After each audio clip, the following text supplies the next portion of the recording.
Hello. Hi, Tom. Welcome. We are now live already, and we'll just wait for a minute or so before we start. Is that all right? Of course. Yeah. Good to see you. Nice to see you as well.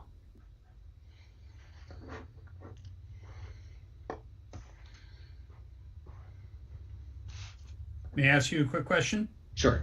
For the slides I sent over, will you be moving them forward and I should ask for them to be advanced, or am I sharing a screen?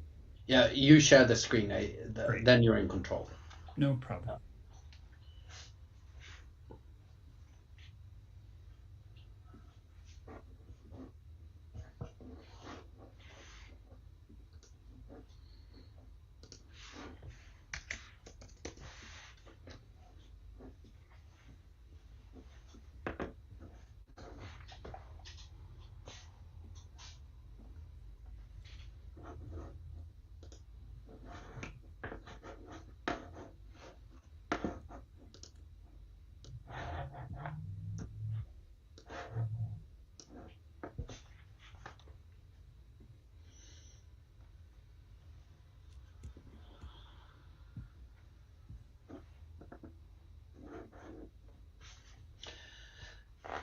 Good afternoon or good morning to some of you, and good evening to others across the world. I'm Staffan Lindberg, professor of political science here and director of the V-Dem Institute. It's my pleasure to welcome you to this third webinar in the Case for Democracy Week, the third out of 5, 2 more to come tomorrow and Thursday. We gather here on this webinar to hear some global perspectives on the case for democracy when it comes to human health, or the Sustainable Development Goal 3 in particular. I'm proud to be joined here by 3 eminent speakers who have done some of the best research I've seen in the world on this topic. Dr. Thomas Bollyky, I'm sure I'm going to mispronounce all names, Director of the Global Health Program at the Council of Foreign Relations, and Adjunct Professor of Law at Georgetown University. Also have with me Dr. Joseph Dieleman, Adjunct Associate Professor of Global Health and Associate Professor of Health Metrics Sciences at the Institute for Health Metrics and Evaluation, University of Washington. And Dr. Yiting Wang, Associate Professor of Political Science at the National Cheng Kung University, also a Research Associate of the V-Dem Institute. I also want to recognize that we have with us, both here in the Zoom and then on the live streaming that goes via YouTube and Facebook, Twitter, a number of distinguished guests and colleagues and friends from many international organizations, and not the least from the European Commission, who is co-funding this program on the case for democracy. The world is in a period of autocratization. We showed in the last democracy report from the V-Dem Institute, among other things, that 1/3 of the world's population now lives in countries undergoing autocratization. That's 2.6 billion people. Democracy is challenged, threatened, has now explicit enemies in the world once again. And we may share a view here that democracy has an intrinsic value, and it is an end in itself, related to human rights and other things. But in this world, we have heard over and over again over the past few years from many international organizations and people working in the democracy promotion world that there's a need also to see at the dividends of democracy and what is the case for democracy from an instrumental perspective. What are the things that democracy is good for as opposed to autocracy? In order to bring that together, we've asked, and graciously so many of the best scholars in the world have agreed to join us in this effort during the Case for Democracy and present their work on this topic. And today we focus on human health. For everybody who is a participant, you can ask us questions whenever you want using the Q&A function. Please don't use the chat. Please use the Q&A. Post your questions at any time and we'll come back to them during the course of the webinar. If you want to tweet, then we also have a hashtag case4democracy, and we welcome your participation in that way too, of course. But now, without further ado, I would like to turn the floor to our first speaker, Dr. Thomas Bollyky, to speak to us on the relationship between democratic experience and adult health. Please, Tom. Great. Thank you so much for having me, Staffan. As was mentioned, my name is Tom Bollyky. I'm the Director of the Global Health Program at the Council on Foreign Relations. I am a longtime consumer and supporter of the work that the V-Dem project does. So it's an honor to be here and get this chance to speak with you and present to you our research. Pull up my slides.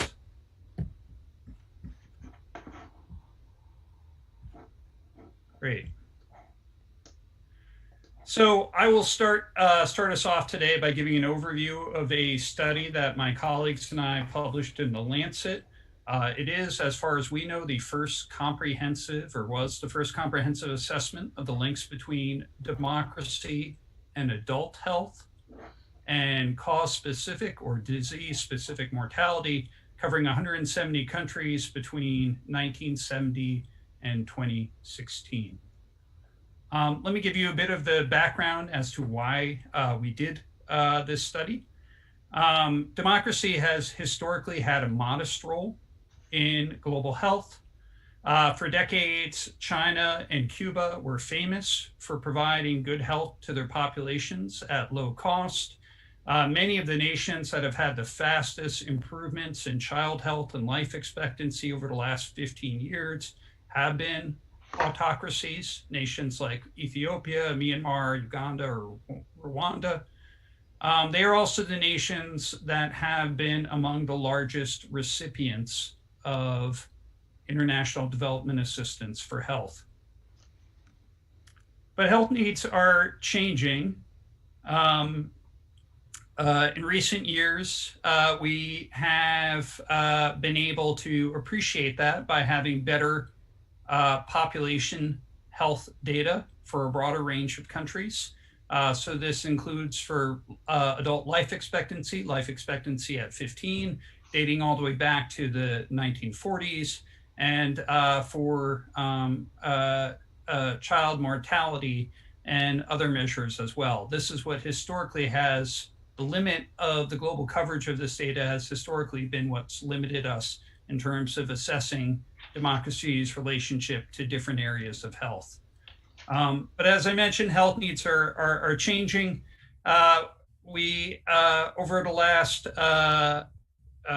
in recent years, child deaths have halved worldwide, so deaths under 5. Infectious diseases are no longer the cause of the majority of death and disability in any region in the world, including sub-Saharan Africa. I should point out, our current estimates are that this continues to be so, even in the midst of the coronavirus pandemic.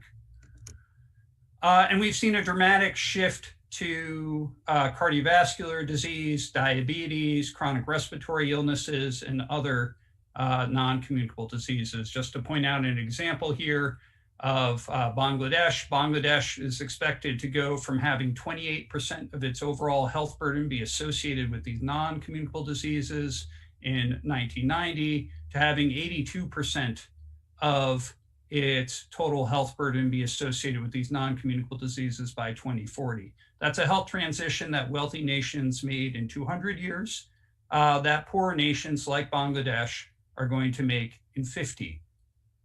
So what are the implications of their regime type for how they handle this transition? So as I mentioned again, historically, we've been limited by the data we've had, both on the health and the democracy side for assessing long-term trends in the relationship between health and democracy.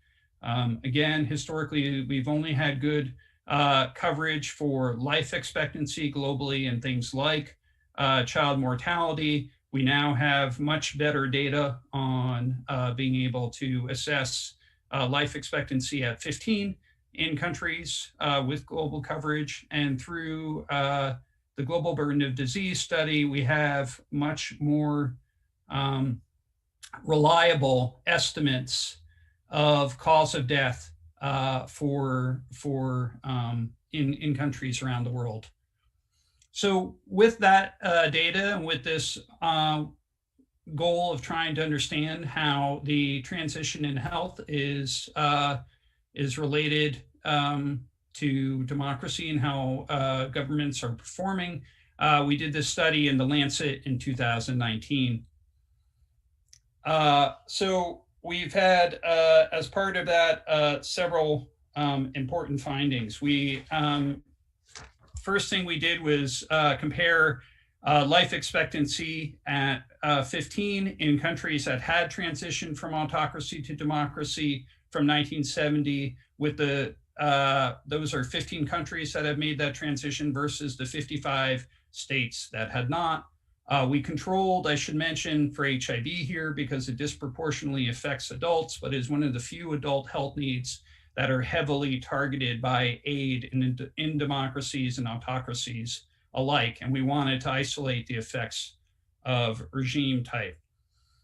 What we found is that in this analysis that life expectancy at 15 was 3% higher in countries 10 years after their transition to democracy than in counterparts that had not changed their government type. Next, we assessed the degree to which factors such as democratic experience, national income, aid, urbanicity, and mortality shocks explain the changes in mortality that occur within countries. And we found that democratic experience, how long a nation is, how democratic a nation is and how long it has been so, is more strongly associated with reductions in cardiovascular deaths, transportation, injuries, cancers than gross domestic product. That's a big outcome in global health where so many of the causes are very linked to income.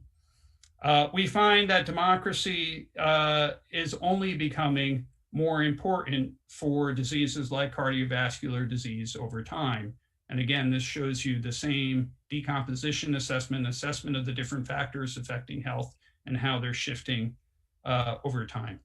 So what explains these outsized effects for democracy on adult health and non-communicable diseases? Well, it isn't because democracy are making countries wealthier, because at least in our assessment, they are not. The link between democracy and GDP is ambiguous. But it does, increases in democracy do result in higher health spending on, again, more on health, and fewer deaths from cardiovascular disease.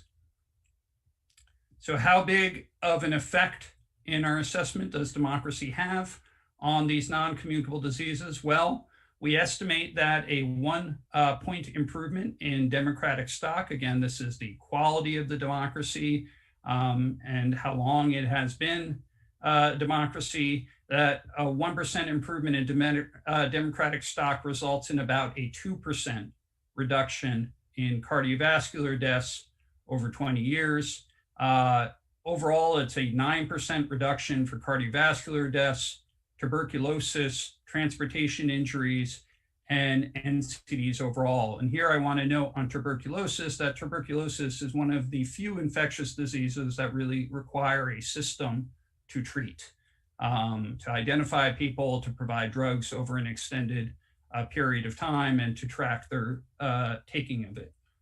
Again, 2% for cardiovascular disease or 9% for that collection of diseases may not sound like a lot, but you have to remember that the median country between 1995 and 2015 increased their democratic stock by 4.88 years. So because of that, we accordingly estimate that increases in democracy averted 16.2 million cardiovascular deaths over that time period. But that number is likely to significantly grow because, as we mentioned, non-communicable diseases are increasing in poorer and more populous nations. So if you proceeded at the same rate and added 2 more years to that analysis, the number of averted deaths from cardiovascular diseases would be 21.5 million. To make our results more policy actionable, we did a leave-out regression to try to identify the factors that could explain what we're seeing here. And I should emphasize that there's no question that the best result is to have all the key elements of democracy, so suffrage, free and fair elections, free expression, free association, and so forth. But if you remove those factors one by one, the only one that results in the health effect of democracy disappearing entirely is free and fair elections.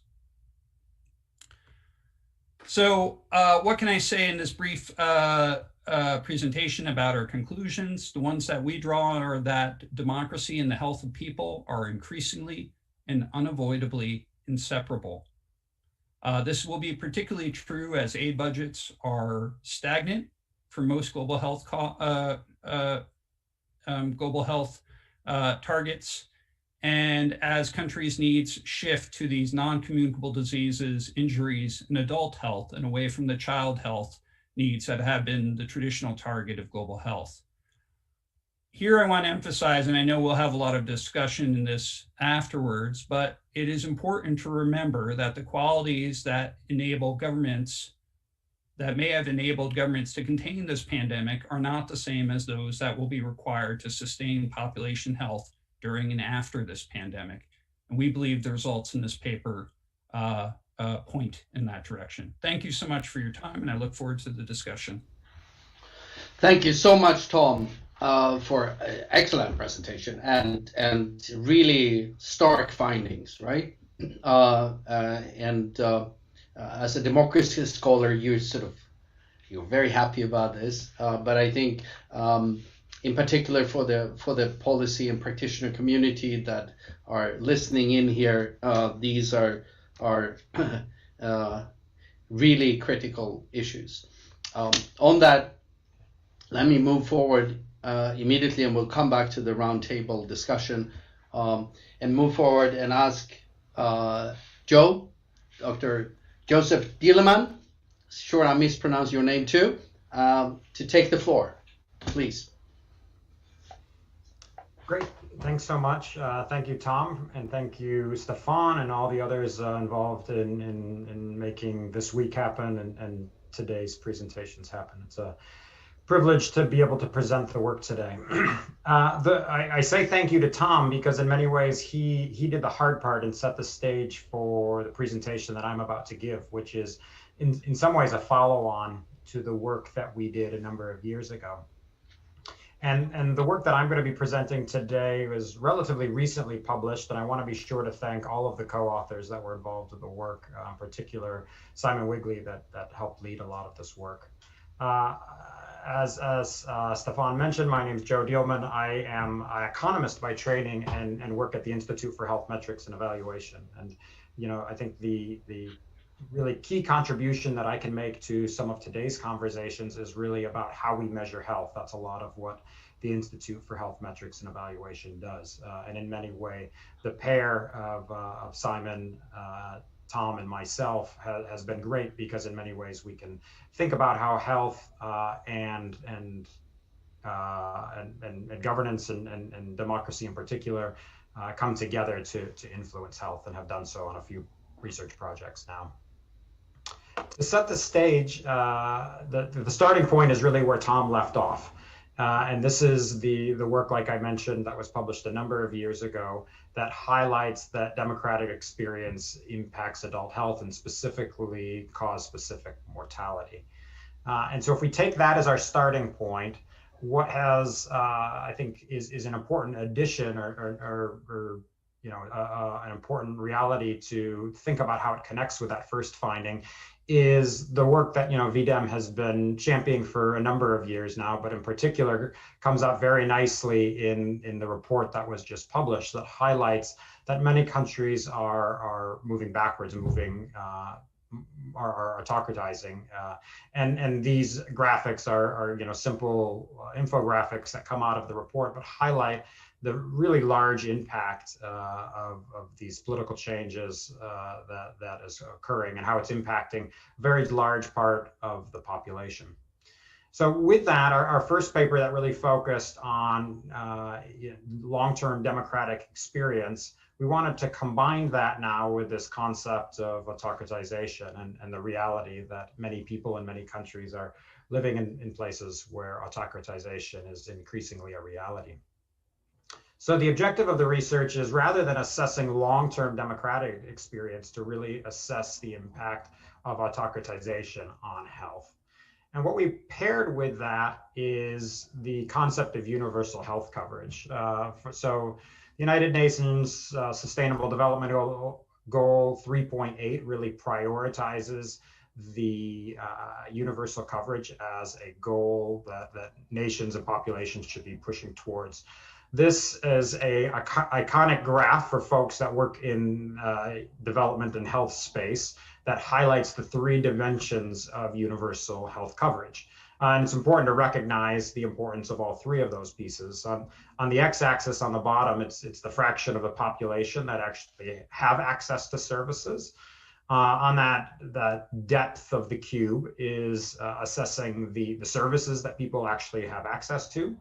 And then the third and often overlooked dimension of universal health coverage is the vertical axis here, which is how are people paying for health, with the understanding that as people rely on out-of-pocket spending, that means they're essentially their cash coming from their pocket and don't have access to either insurance, both public or private, then they, in many cases, forego the access to care. If someone is living in a place where they don't have access to health insurance, then of course, going to the doctor and needing to have the resources in the moment is oftentimes prevents people from reaching out and getting the care they need.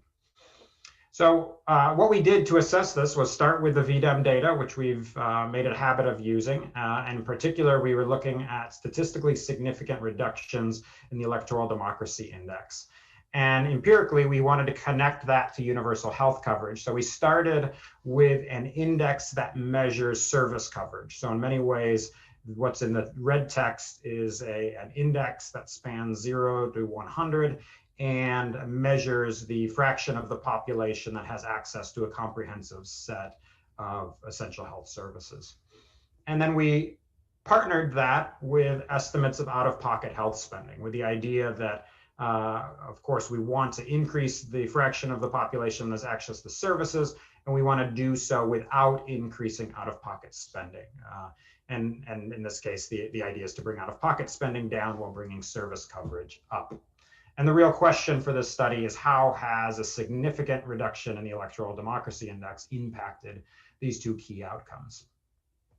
The methods that we use to approach this is something called a synthetic control. It's something that has been popularized in economics literature, but of course elsewhere, political science as well. The idea is that when you're doing population analyses, it's very hard to have any sort of randomization to look for a causal effect. So synthetic control analysis really tries to create a synthetic control group, a group that's not real, but is a weighted average of a number of countries that represents what would have happened if a treatment hadn't occurred. And in this case, for our study, the treatment that we're discussing is a statistically significant decline in the electoral democracy index, or an event of autocratization. And what we found is quite stark. I have 3 very simple slides on results, but all of the slides are very statistically significant. So you'll see I put the p-values in the corner, but none of these are remotely close to being statistically significant. They are all very, very statistically significant. And all 3 figures highlight the same thing, but with a different y-axis. So this first figure is looking at an autocratization event, and charting the course of what happened to countries that autocratized. That's the purple line. And what we think would have happened had they not autocratized. And again, that's using the synthetic control method. And that's what we see in orange. And so when looking at universal health coverage, of course, this is a good thing. It's access to essential health services. We see that countries that autocratized have essentially a 4 points less than the control group. And that difference is certainly statistically significant. And this really marks a marked slowing of the progress towards universal health coverage with a focus on services.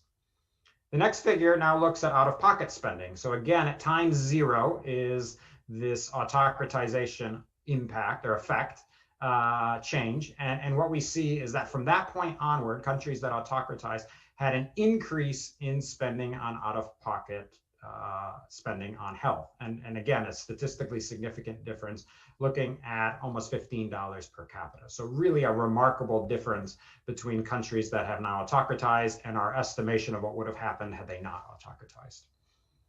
And the last result is just kind of a bonus result that we felt like it was important in not only to look at access to universal health coverage, both the service coverage and the financial sign, but also to connect it just back to a metric that people very much understand, which is life expectancy.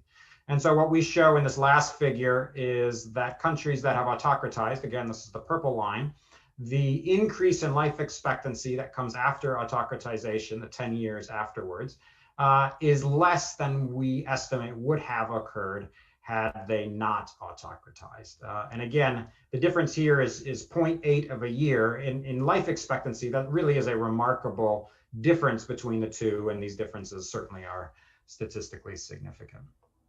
So a very simple study, but adding on to the work that we had done already, the conclusions here are that we found a statistically significant association between autocratization that leads to smaller increases in universal health service coverage, larger increases in out-of-pocket health spending, and smaller increases in life expectancy. And so, a policy conclusion here is quite clear that autocratization in some way stunts or limits growth towards meeting the Sustainable Development Goals and achieving universal health coverage.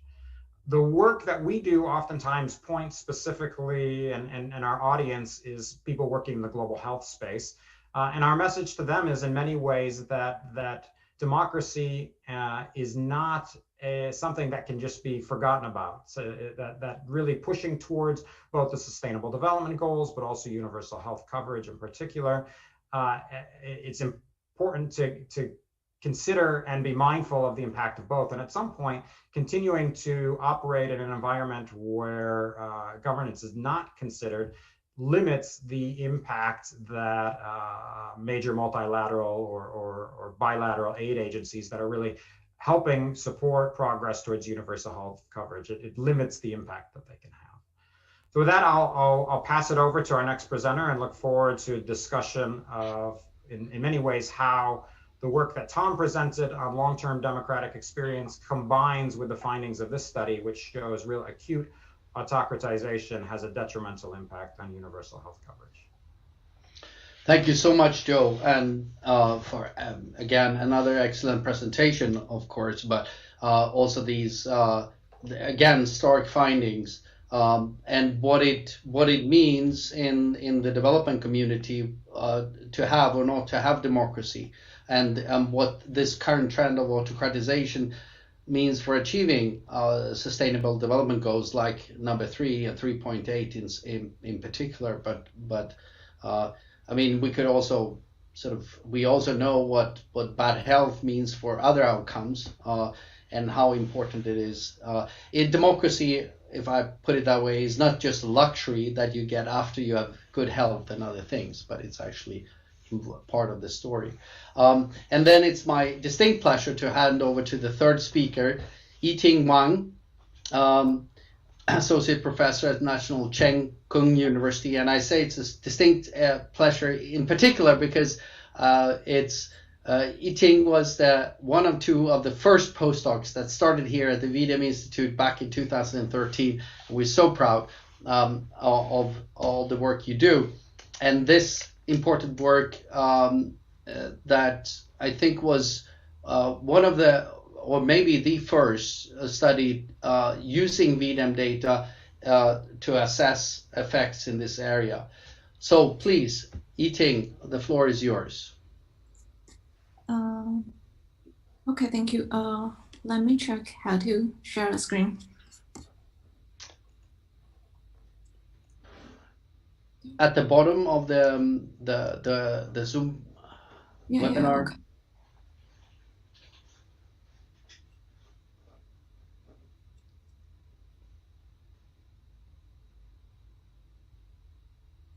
Okay. Sorry, I don't know how to. Okay, let me quickly pull it up.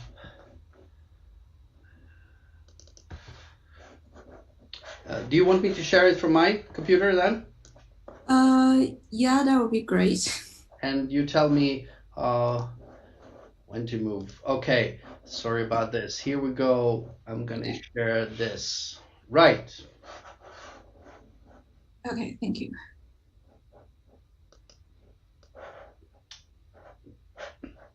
Please. Sorry for the technical issue.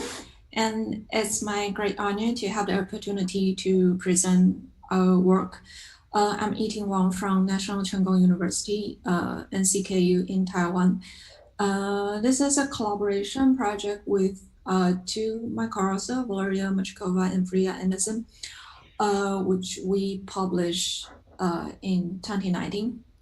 In this project, we want to investigate the effects of democracy on population health.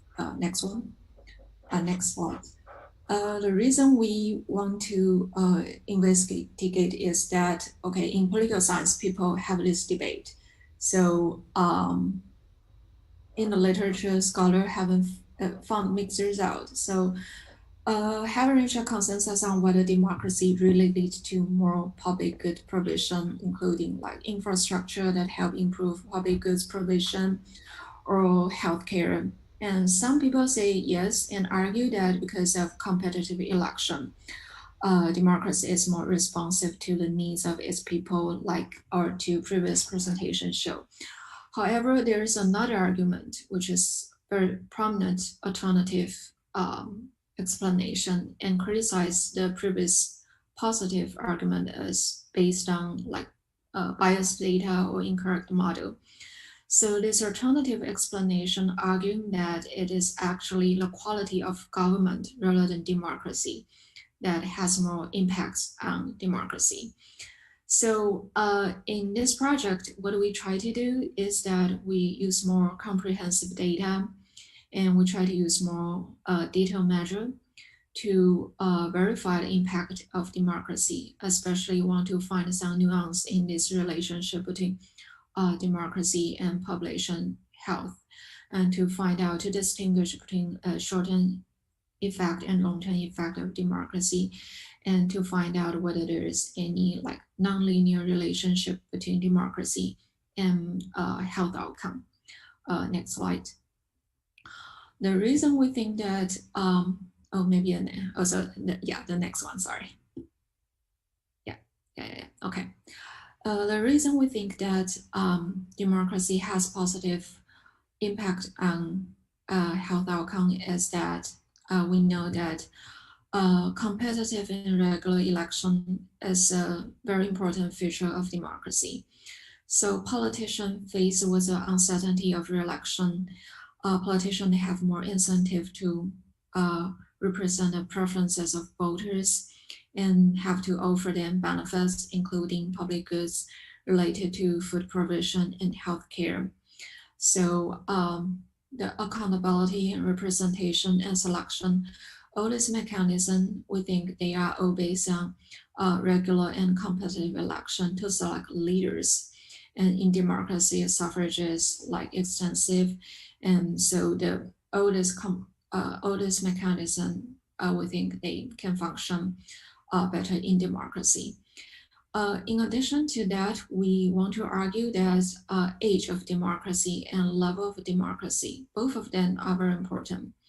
So with regard to the age of democracy or experience of democracy, the reason is that we think all this good mechanism associated with election, including accountability, representation, and selection, all of that needs time to establish. So we can like imagine in transitional society, it is likely that voters and politicians, they do not really follow the formal institution. And opposition parties also need time to develop organization and develop reputation or even capacity for policy.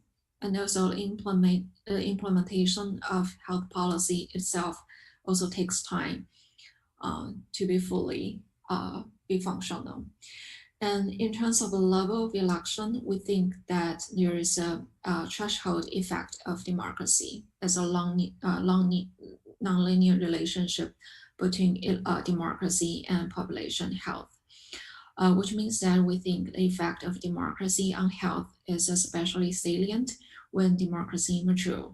So only when the quality of election has reached a certain threshold, because when elections are not truly free and fair, when the vote buying is widespread, and when the selection of voters is more constrained, all these good mechanisms of electoral democracy, they are quite limited.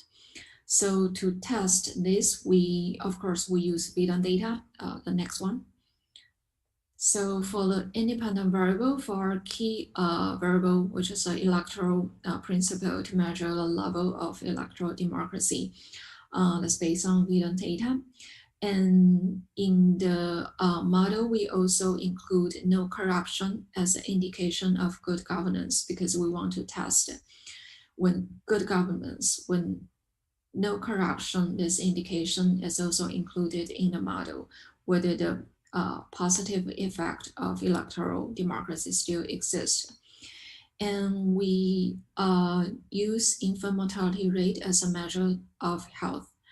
On this slide, we use infant mortality rate, but we also test this argument with child mortality and life expectancy.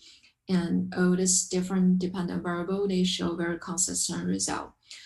We also control for other kind of indicators, especially the economic indicators, GDP per capita and GDP growth. And we also try different model specification, like including lagged dependent variable and regional average, to try to control some like observed confounders.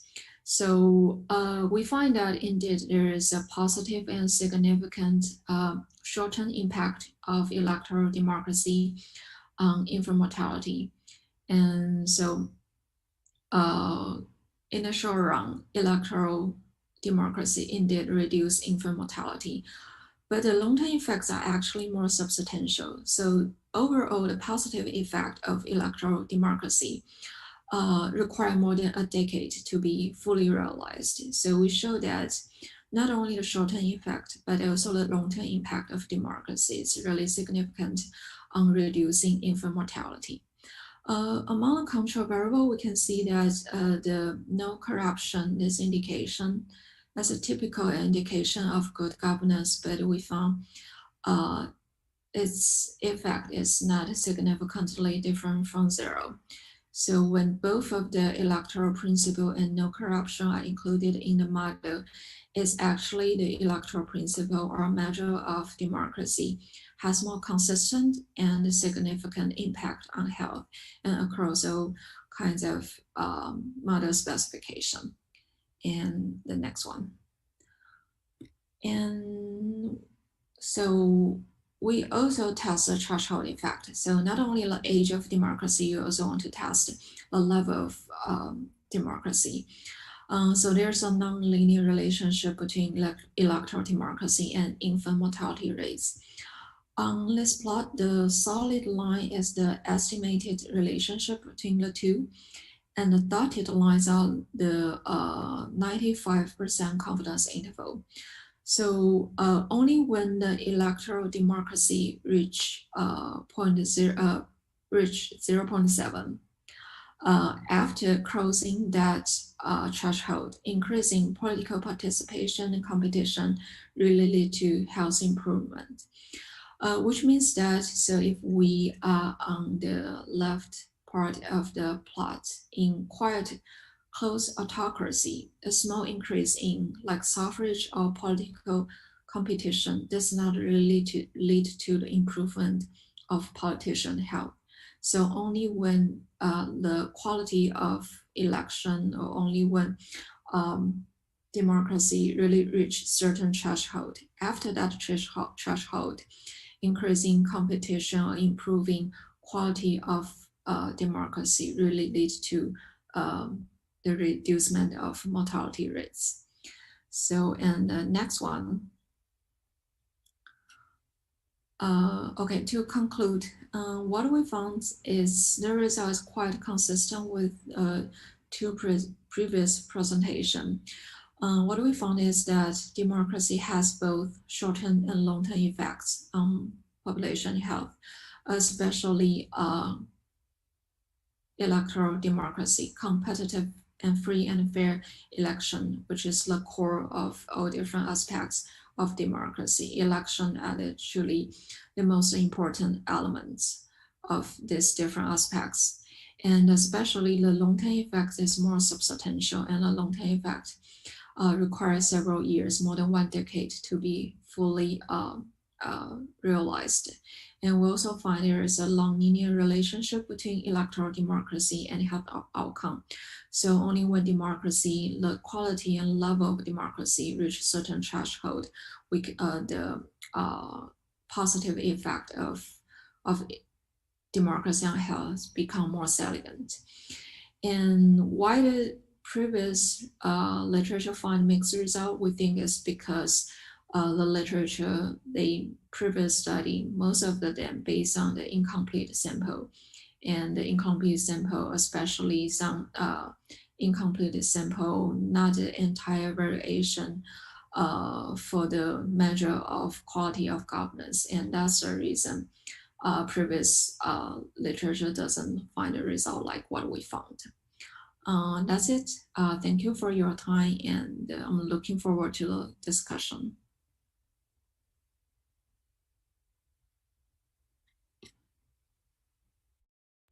Yes, thank you. Sorry, I was trying to find the button to unmute myself between different screens. Thank you so much, Yiting, for this excellent presentation and bringing some extra food for thought to the table, I think.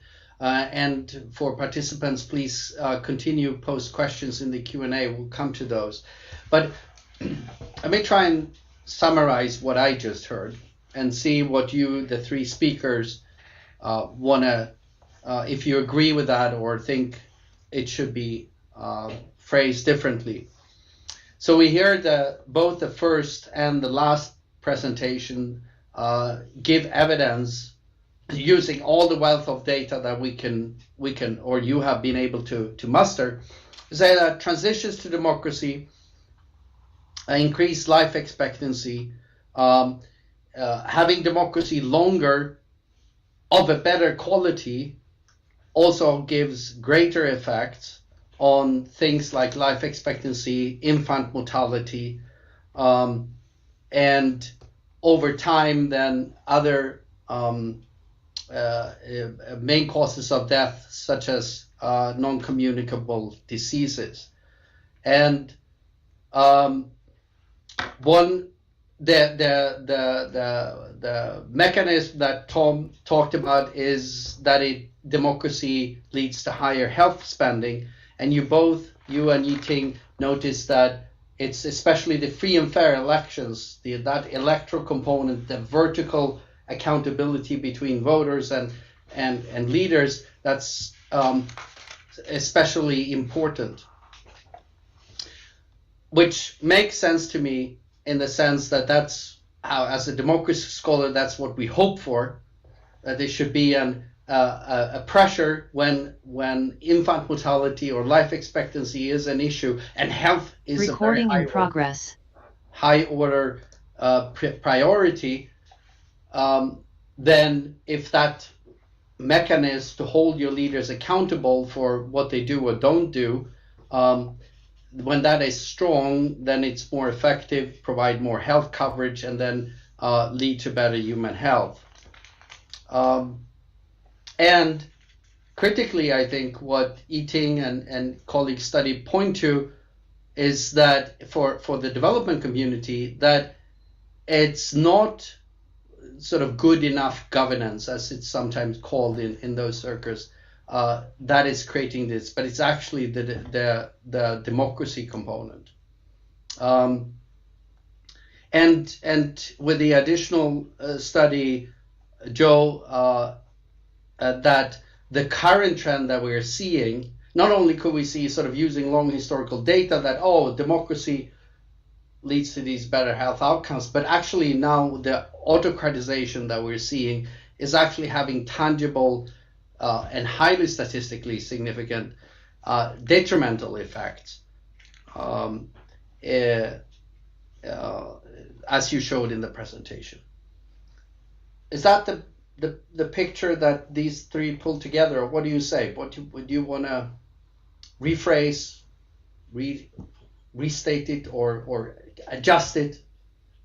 Say I'm wrong. Tom, yes.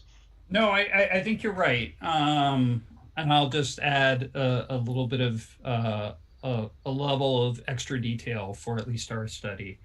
So what we found, and this gets at one of the questions about which non-communicable diseases are most affected, what we found is democracy was most important for the set of diseases that, like cardiovascular disease, transportation injuries, TB, to a lesser extent, some cancers. What we found is it's most relevant for those diseases that depend on quality health care, so chronic care and government-based policy prevention, and are not targeted by foreign aid at levels comparable to their burden. So what that means is that where the government is not getting either resources or foreign accountability for providing a set of prevention or treatment measures, and where that disease has known interventions to address it, but require a system to provide it, that's where we see the greatest effect of democracy. Contrast that to areas that can be more discreetly addressed through medical interventions or are being targeted by foreign aid, where the government receives an external form of accountability for achieving goals in that regard. That's where we found democracy to have the least effect in our analysis. And to us, that made a lot of good sense and fit, frankly, beautifully with the research that exists around non-communicable diseases. Yiting, what did you think my summary, pulling it together, was accurate, or we should add something? Yeah, I totally agree with your summary. And I think when we start our project, what we really try to do or really try to talk to is like some people really argue that there are some autocracy they perform well, and people argue that the reason they perform well is because the quality of government, maybe because they are more efficient, they can implement some health policy more effectively, and so in our project, what we really want to do is that what we really want to say is that okay, maybe they are right. So we found some autocracy that are really like in Singapore or maybe in China several years ago. People think okay, they are the model of autocracy. They can perform well. But in the end, what we found is that maybe democracy or electoral competition, maybe in the beginning, people found it's not so efficient. But some effects is just we need to be more patient, and it takes time to realize, or maybe in the beginning when the transition is from very close autocracy to become some little open up in terms of the increase of the suffrage, expansion of suffrage, and the competition.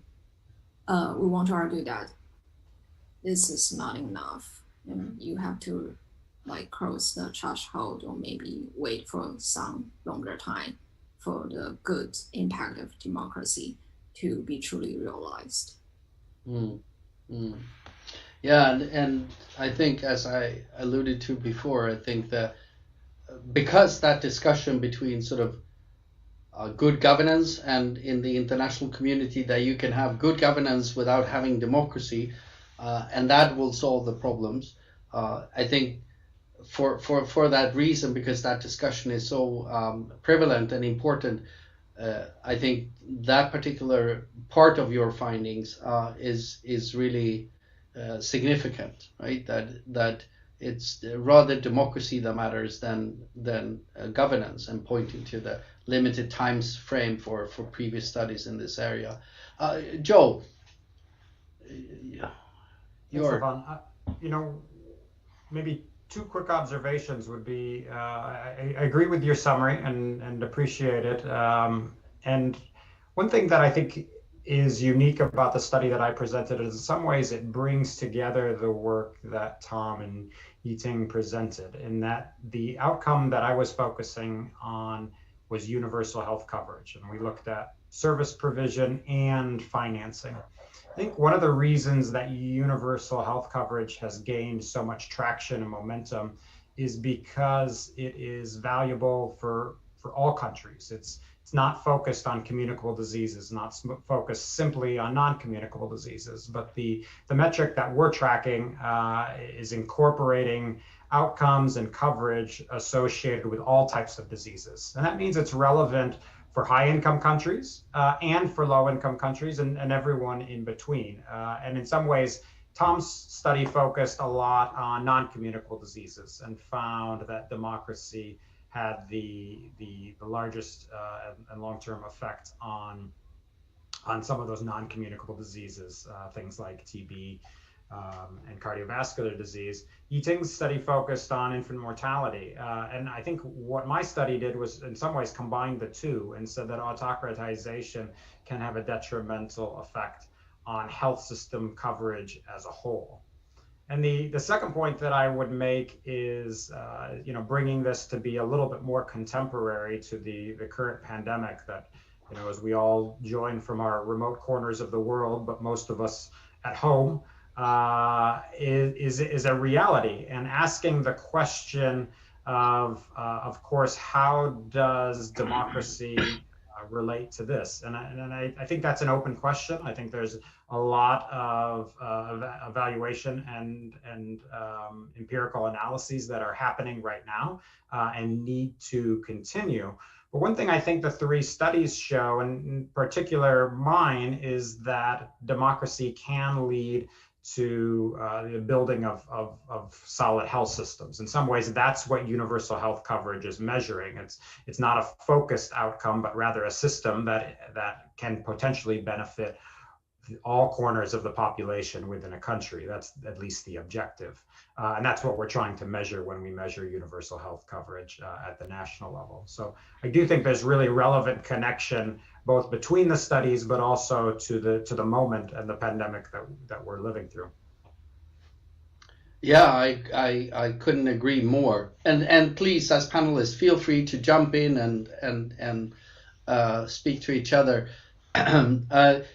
I just wanted to draw a parallel here to the previous webinar we had Professor Mansoor Murshid and talked about his findings on social protection systems, right? And where he found even controlling for everything else that you would try and control for, of course, and fiscal, fiscal capacity and state capacity and all those sorts of things, democracy was still a highly significant factor in providing better social protection systems, which is sort of a parallel here to what you talk about with the health coverage, right? And they gel with each other, I think. Are very interesting. We practitioners and policymakers, we need to make these kind of evidence to speak again about the importance of democracy support around the world. And I think that echoes what I hear. Staffan, maybe I can add, pick up what you were saying regarding social protection. I think in many ways, universal health coverage is very connected to social protection. In the study, we looked at both service provision and health financing. Where's the money coming from? With the idea that ultimately is connected back to social protection and general welfare across the population as well. So I think there are very good parallels between the presentations yesterday and this push towards universal health coverage as a means of providing protection for a population, all parts of not just the wealthy or the powerful, but all parts of the population. And I think these findings really point to democracy being a key push and autocratization to be a push backwards in many ways, which I think is critical for this understanding. Yeah. Indeed. And Eating and Tom, please feel free to come in. I also want to encourage our audience here to also ask questions if you have. I mean, the evidence to me seems very overwhelming here. But what from a practitioner, policymaker side, what's left? And maybe you can what do you need to know that is not answered here by these studies? And I welcome also panelists to think about that. Like, okay, so we know this, but what do we need to do next? You have any thoughts on that, Tom? What are the... Sure. I think it's going to be important two areas are going to be important moving forward. First is going to be a more rigorous assessment of the role of democracy in how nations have done in this pandemic. I said at the outset that there's reason to think that many of the traits of that allowed governments to respond effectively to contain this pandemic, acting quickly, securing local implementation of testing and other public health policies, gaining public compliance with contact tracing, quarantine, and mask mandates. These are all not necessarily the same factors that are going to be important as this pandemic unfortunately stretches out over time, and we see such a link to other health conditions, again, like non-communicable diseases. But I think we'll have to do a better job of breaking down and presenting the evidence, good or bad, of the role that democracy and governance type, or regime type rather, has played in this pandemic, because it's going to be on policymakers' mind moving forward. So, that's going to be important. The second issue that we get a lot, particularly publishing in health journals, is the question of how best to operationalize our findings on the link between health and democracy. So democracy has historically, global health has historically stayed away from politics. Again, as I mentioned at the outset of my remarks, many global health programs have targeted autocracies for years and have strenuously avoided those discussions. That becomes harder and harder to do as countries prioritize building universal health coverage, which requires balancing the rights of individuals with the collective and commercial interests. It becomes harder to do as you focus on government health spending and chronic care and all the difficult decisions policymakers have to make. But that is something that, at least in global health, policymakers are still coming around to. So one of the things that we really spent a lot of time on and thinking through in the Lancet paper, in the special series in the BMJ, of which the paper Joe presented is one of the papers, is thinking about how best to operationalize these findings to support countries in having the governance that can yield the best health results for all. But Yiting, what did you have any thoughts on that, either on the pandemic or on other things we need to know? Yeah. So one thing that we try to examine, but maybe related to the pandemic, is that the reason we think sometimes it needs time for democracy, for the impact of democracy to be fully performed. One of the reasons is that we think the horizontal accountability is also important. Horizontal accountability, we refer to it, is the capacity of a legislature. So when a legislature is able to serve as a constraint on the executive, we think that's also important, and that's the reason. That's one of the reasons why it requires time for democracy, for the positive of democracy to be fully performed.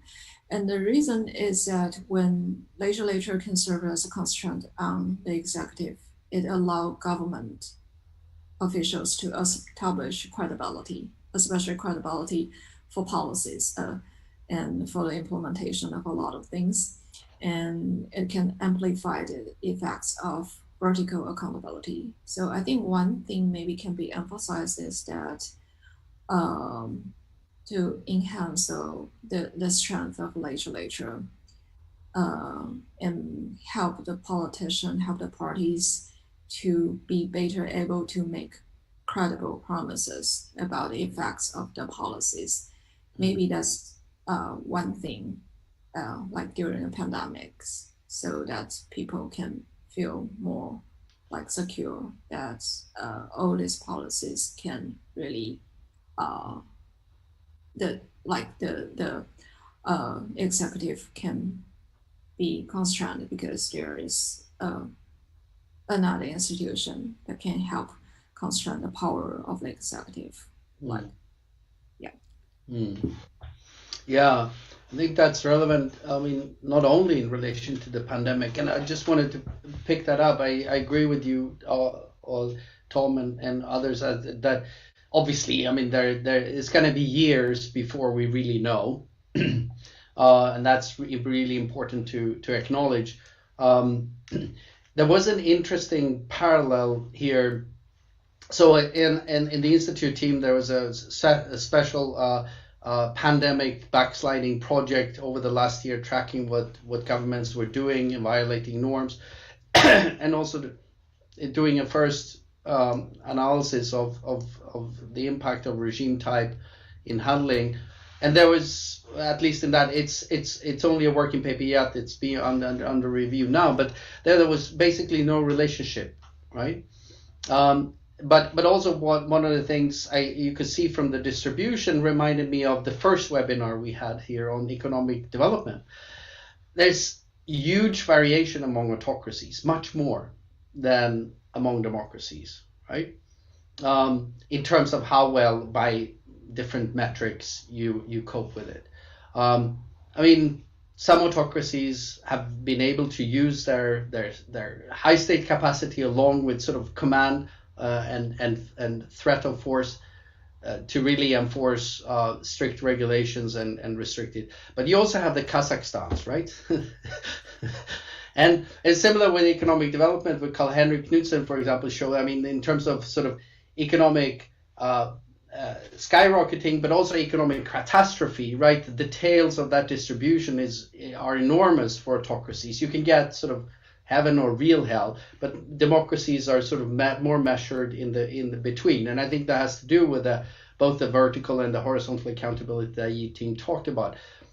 I don't know how much you looked into those with your studies on autocratization or on Tom on democracy or eating. I don't remember exactly what you did there.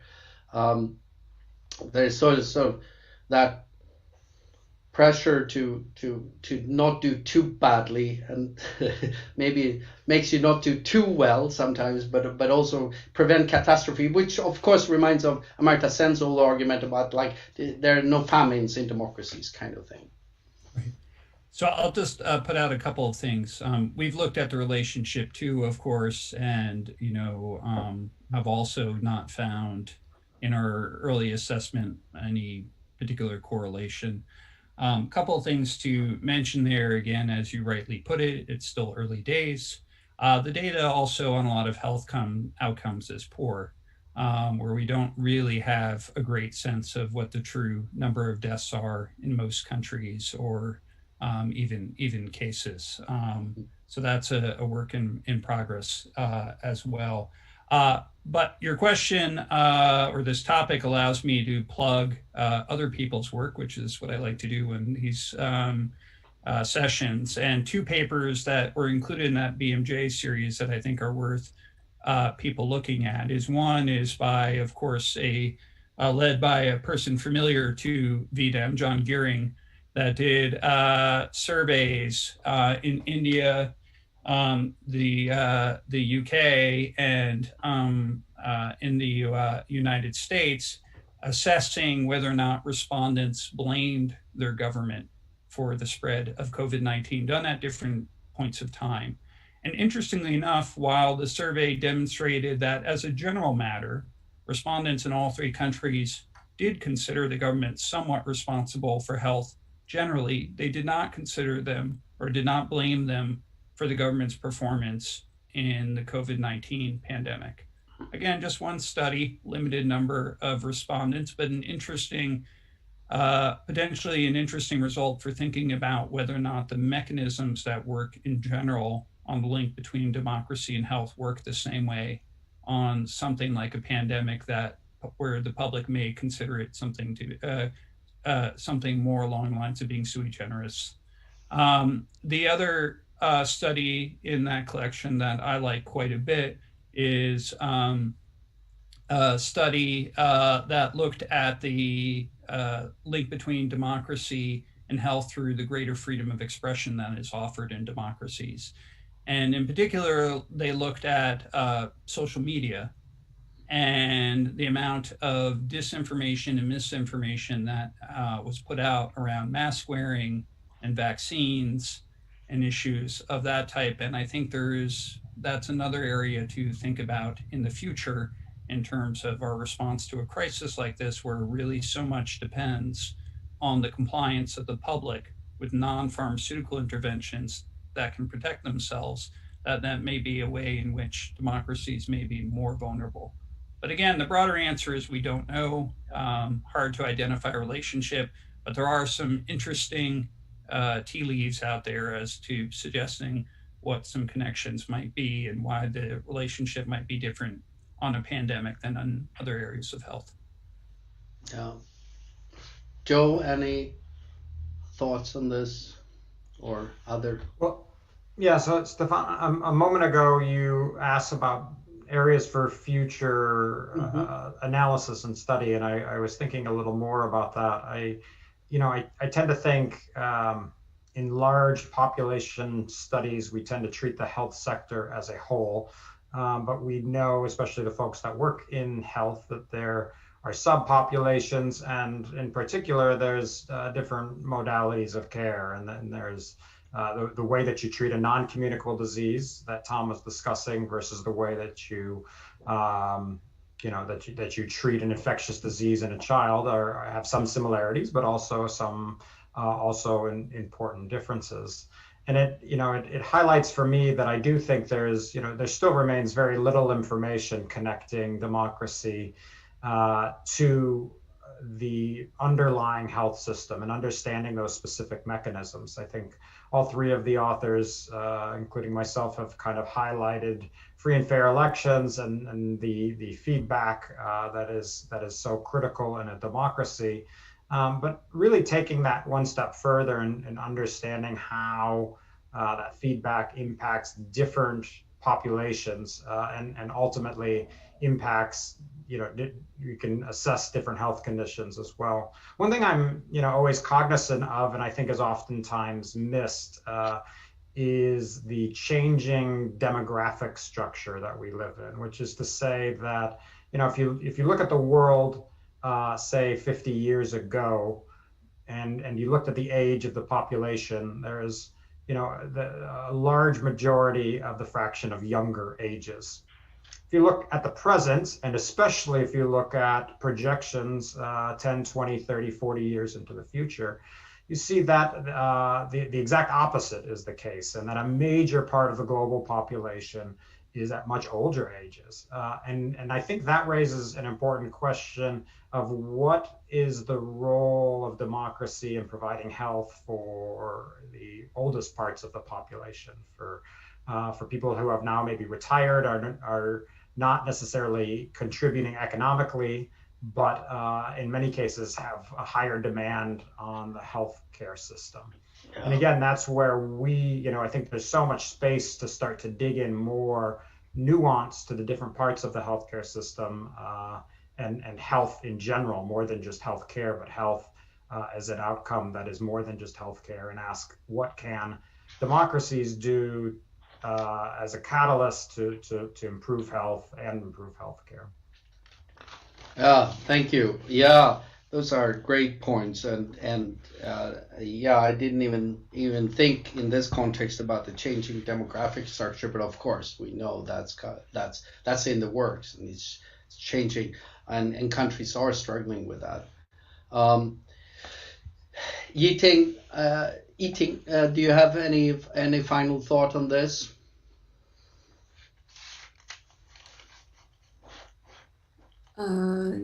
No. I'm just checking the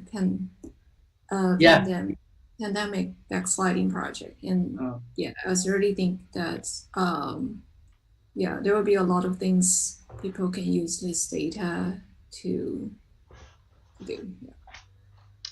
Yeah. Well, unless somebody protests, I'm going to close this webinar a little bit early, cognizant of it that it's now past midnight, I think, for eating in Taiwan, right?